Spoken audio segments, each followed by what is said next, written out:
I'm David Puttnam. I'm chairing an inquiry into the future of public service broadcasting. I think the problem we're trying to address is that government is asking what could be seen as potentially hostile questions and creating a hostile environment. If you create a hostile environment, the natural reaction of a public service broadcaster particularly is to retreat, to play safe, to not necessarily be what you were, but to try and be what your financial masters wish you to be. That cannot be the sort of television we want. We want television that's challenging. We want television that's politically neutral, that is free of government interference, that is prepared to criticise. You know, the whole point of journalism is speaking truth to power. We have had a televisual and radio environment where that has happened. To me, what's going on, and I'm going to say it may well have started under Mrs. Thatcher. It certainly wasn't much helped under Mr. Blair.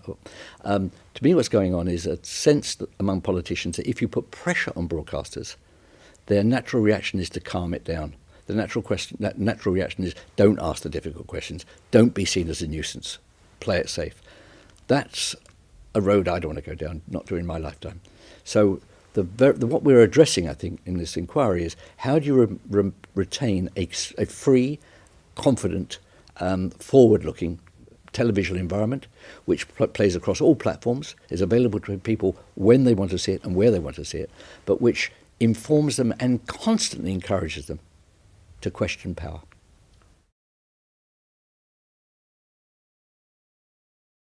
It's probably the only opportunity we have and the only medium we have with which we can reflect on who we are as a nation, who we are as individuals, what's important to us, what we value, what we think we value now, what we're going to value in the future.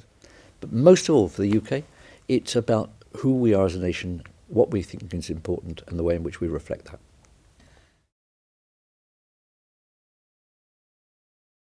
More effective, no. Complementary, yes, without any doubt. I mean, I think all platforms of information to an extent are complementary. And we're dealing with an amazing plethora of platforms now. I mean, the information essentially is ubiquitous now. It's actually the challenge is turning information into knowledge, turning information to understanding. Don't forget, I would argue, until 1970, the search was for information. You were constantly trying to acquire bits of information with which you could put together the jigsaw of what became your understanding of the world. That's now coming at you. So the acquisition of information is a given. What's really difficult, and where I think certainly public service broadcasting can help, is turning that into a pattern which gives you some sort of shape to your life.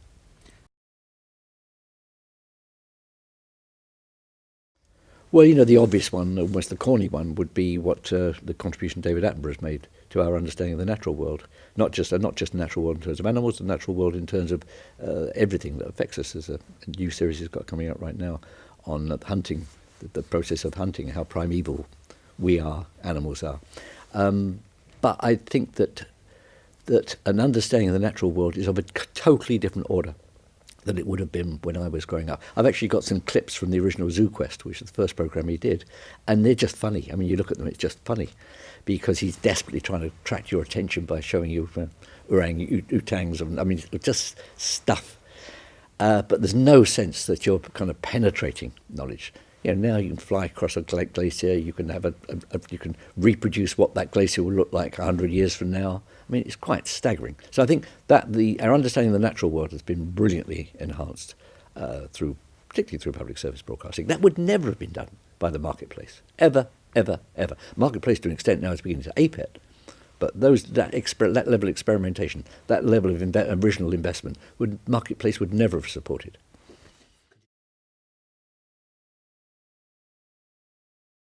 I cannot tell you how many times in my life I've come up with a project, and the first question from someone who you're asking to fund it is, well, is there an audience for it? The truth is, the audience don't know what they want. In terms of something new, fresh, original, the audience don't know. What's fascinating with the relationship between the audience and creators is the audience is waiting for the creator to tell them what they want to see. That's your job. I mean, to be honest, when we dreamt up the idea of Bugsy Malone, if I'd said to you, we're going to do this musical, and the whole cast can be 12 years old, you'd probably look at me as I was mad. Was there going to be an audience for it? We had no idea, but it was a nice idea, fun to make, and it worked. The idea that audiences know what they want is one of the great creative mistakes or fantasies, really.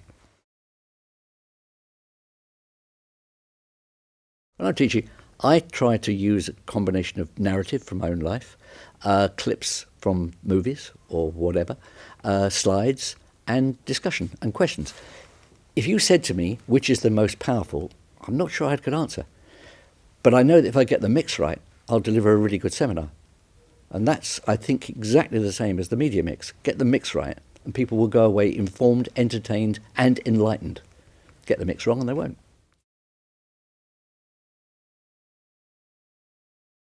I don't think we need to necessarily update that. I think we've got to take a completely fresh look at the way in which people receive all of those things. You know, we tend to say, right, this is a program that's going to finish at 8:30, and then that program starts. I don't think the world's quite like that. I think we're going to have to become much more fluid in terms of the way that we program and understand the way that people receive information.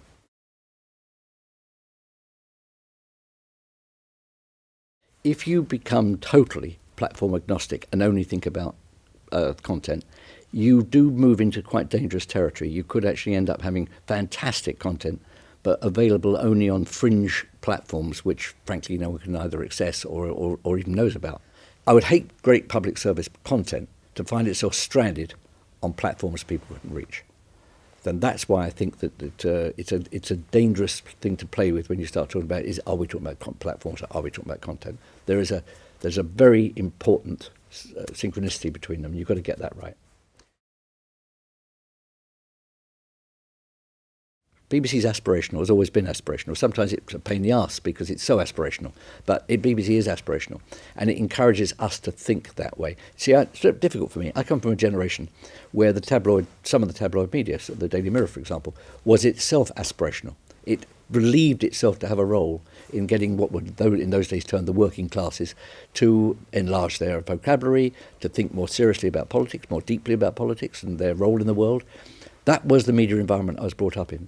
That's been abandoned almost entirely certainly by the tabloid press. So once you start stripping away those responsibilities, once you have a generation of journalists that don't believe that's part and parcel of what they're about, you go into quite dangerous territory, because you get into a territory where, frankly, the broadcaster is about keeping their job, pleasing the powerful, and and paying off their mortgage. That can't be a place we want to be.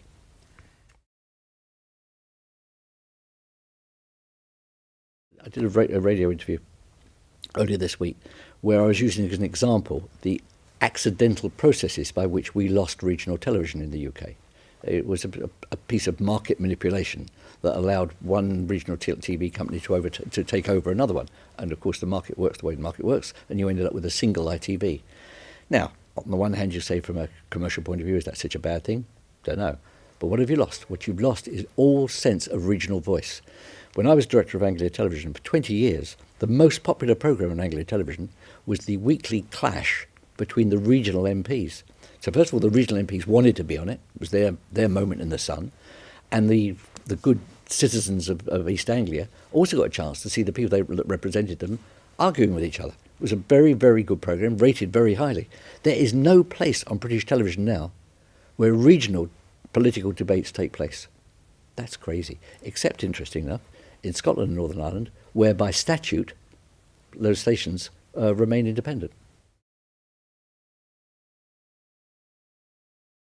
I think that we need to revisit what we did and see if, frankly, if the British electorate is being better or worse served as a result of decisions that were made for purely commercial reasons in 1979. My argument would be that we are significantly worse served.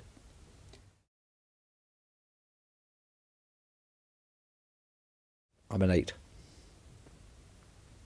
Not bad. I sometimes go to bed at night and feel a 7, but most of the time I'm an 8.